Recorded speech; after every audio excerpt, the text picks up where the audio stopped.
तो dear students, जैसा कि आज की इस क्लास में हम लोग देखने वाले linear differential equation with constant coefficient.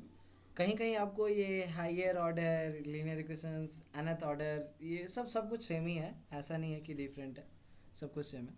तो अगर आप बीएससी फिजिक्स ऑनर्स कर रहे हैं या बीएससी मैथमेटिक्स, आपके लिए ये वीडियो है।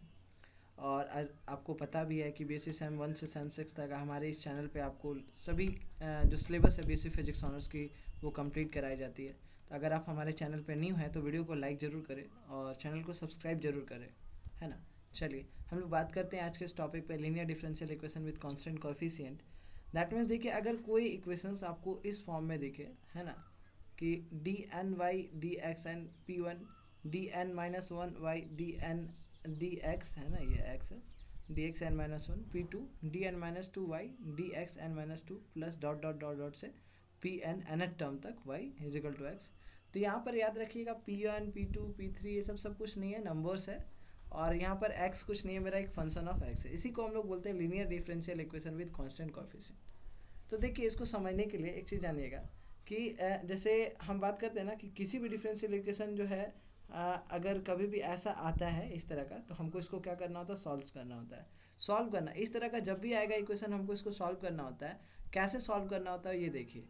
एक्चुअल में हम बात करते हैं, देखिए जो जनरल सॉल्यूशन जो होता है ना, दो तरीके से इसको सॉल्व करते हैं। इसका जनरल सॉल्यूशन दो तरीके से है। पहला, इसका हम लोग को सी एफ निकालना पड़ता है, मतलब complementary function.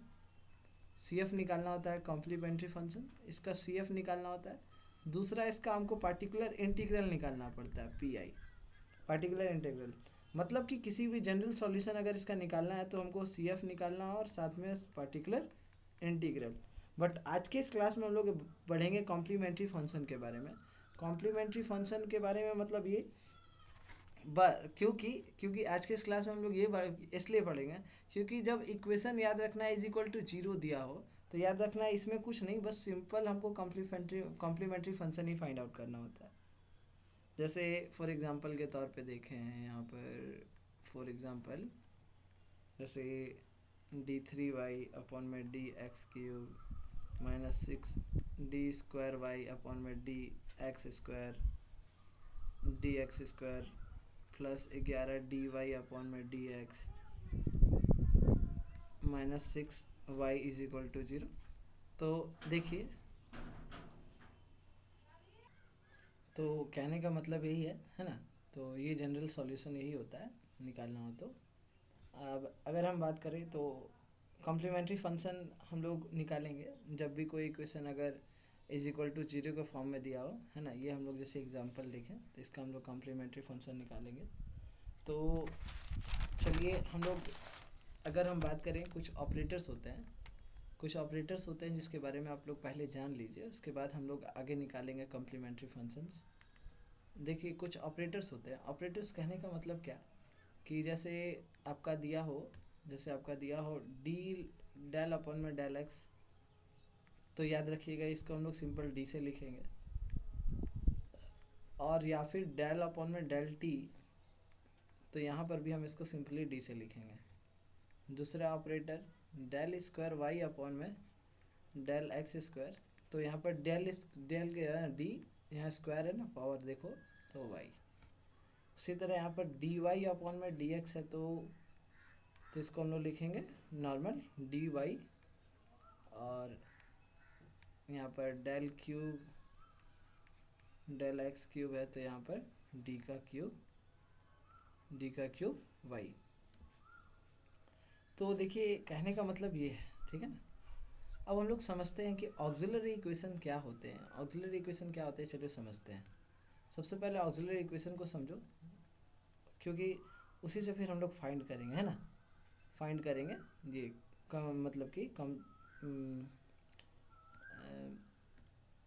Complex function, complementary function, auxiliary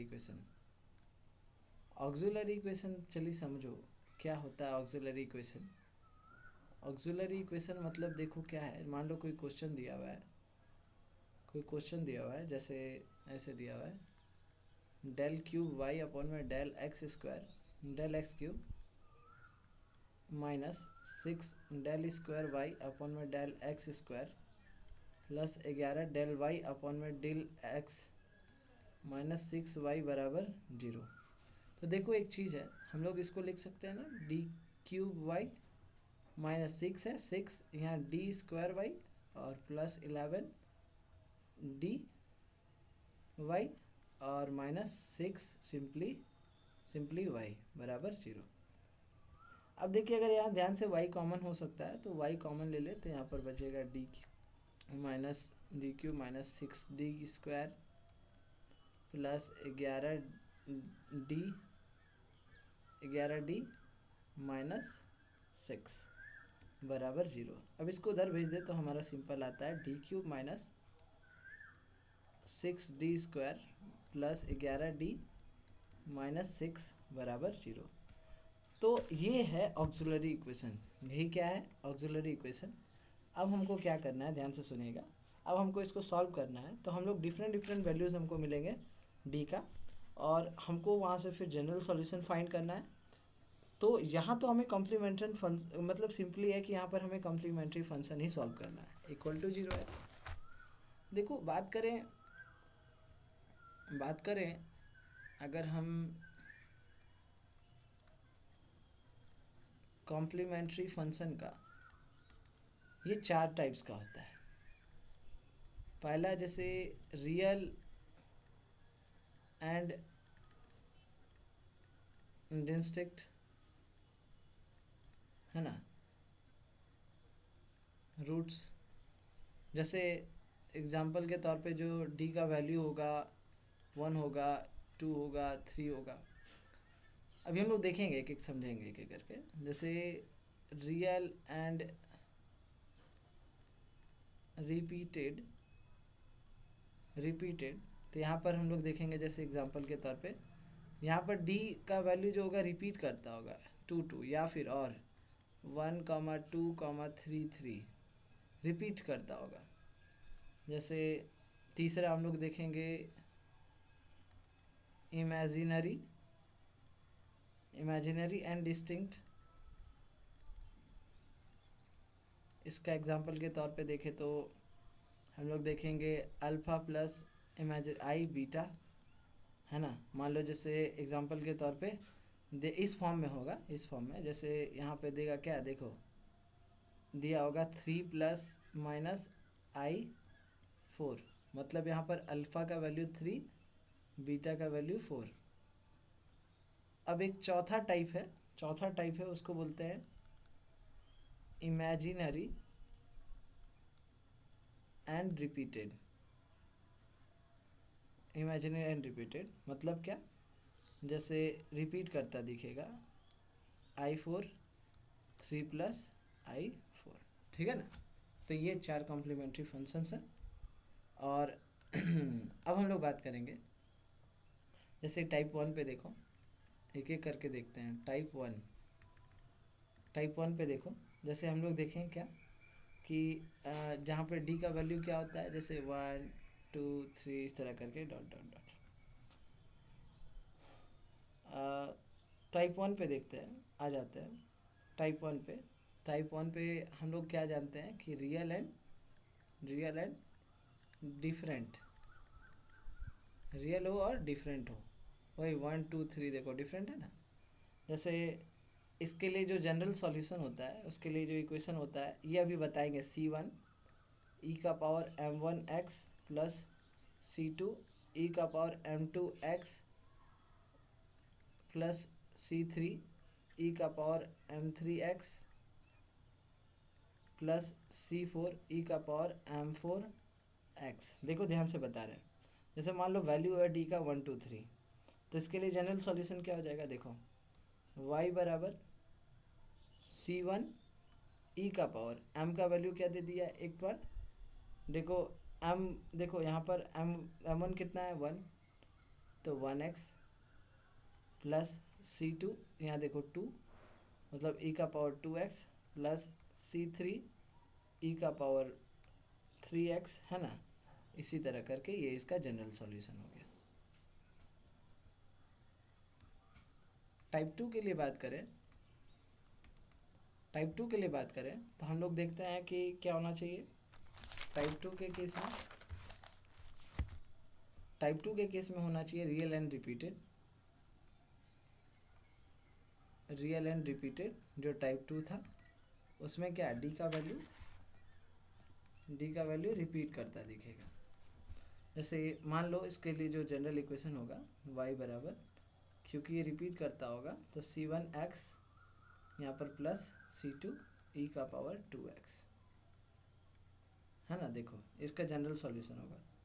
तो अगर हम मान लो कि इस इक्वेशन के फॉर्म में अगर इसको ये करना चाहें, तो अगर हम मान लो कि d का वैल्यू दिया हो, ये तो 2 था तो हम बात किया, d का वैल्यू अगर 1 2 3 3 दिया हो है ना, तब कैसे इसका इस इक्वेशन में लिखेंगे। तो y बराबर ये 1 2 तो डिफरेंट है, तो उसके लिए हो जाएगा c1 e का power 1x plus c2 e का पावर 2x, और इसके बाद ये दोनों रिपीटेड है 3 3, तो इसके लिए हो जाएगा plus c3x plus c4 e का पावर 3x। ठीक है ना, ये हो जाएगा। रिपीटेड के लिए ये ऐसे हो जाता है। अब हम लोग बात करें टाइप थर्ड का। टाइप थर्ड में क्या होता है, इमेजिनरी एंड डिफरेंट होता है।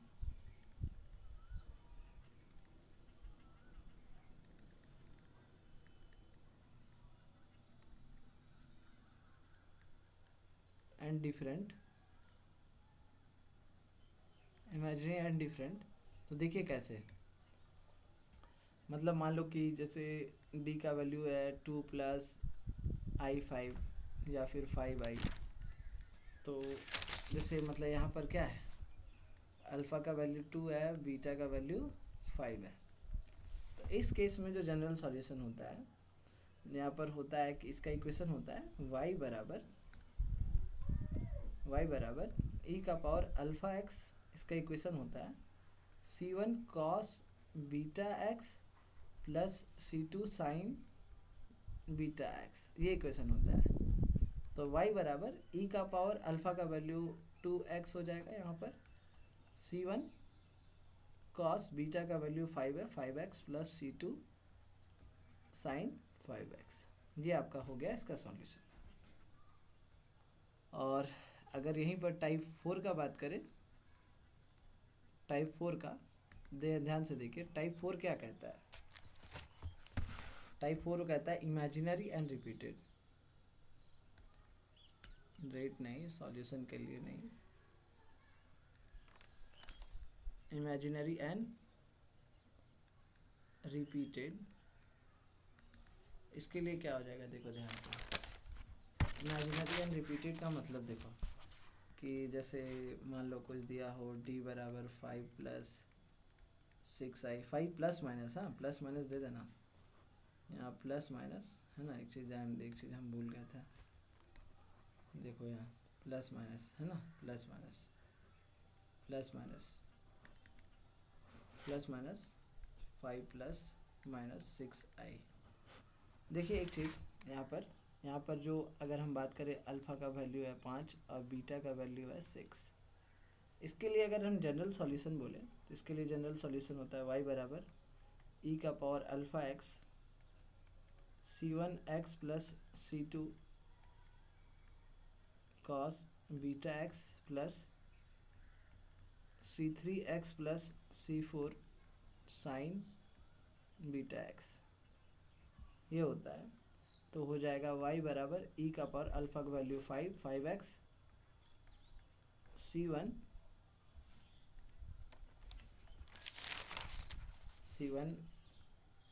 x plus c2 cos beta का value 6x plus c3 x plus c4 और साइन बीटा का वैल्यू हो जाएगा 6, हो गया। तो सिंपल है। तो आगे चल के हम लोग कल के क्लास में, आज का क्लास में हम लोग इतना तो देखें, अब हम लोग कल के क्लास में कुछ कोई इक्वेशंस को सॉल्व करेंगे। जैसे क्वेश्चन होगा हमारा del 3y अपॉन में del x क्यूब, minus 6 del square Y upon में del X square plus 11 del Y upon में डेल एक्स और माइनस 6 वाई बराबर 0। इसको हम लोग नेक्स्ट क्लास में सॉल्व करेंगे। नेक्स्ट क्लास के लिए बने रहें और अगर चैनल को सब्सक्राइब नहीं किया तो चैनल को सब्सक्राइब जरूर करें, वीडियो को लाइक जरूर करें। चलिए, थैंक यू एवरीवन।